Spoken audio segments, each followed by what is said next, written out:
Kapuso actress, palihim na lilipat sa TV5.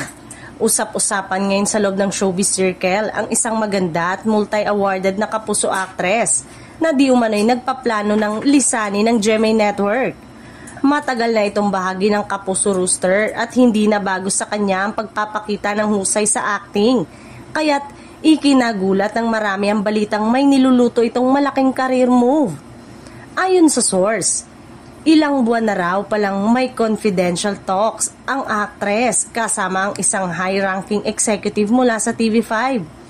Hindi pa man formal, malinaw raw sa usapan na interesado ang kapatid network na bigyan siya ng leading role sa isang major drama project na sisimulan sa pagpasok ng bagong taon.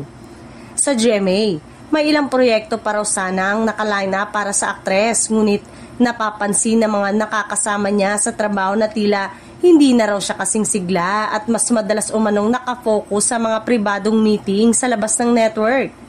Maging sa set, kapansin-pansin ang pagiging low-key niya tungkol sa mga plano na nagdulot-tuloy ng espekulasyon. Ayon pa sa mga insider, hindi daw umano pera ang pangunahing dahilan ng aktres. Mas nakikita raw nito sa TV5 ay mabibigyan siya ng mas malayang creative direction, mas challenging na roles, at bagong environment na matagal na niyang gustong subukan. Ilang kaibigan niya ang nagsasabing matagal na raw siyang naghahanap ng fresh start. Kung magkakatotoo man ang paglipat, malaking kawalan din ito para sa GMA dahil isa siya sa pinaka-respetado na aktres. Ngunit para sa marami, natural lang na piliin ng isang artista ang landas na magbibigay sa kanya ng pagbago, paglago at bagong oportunidad.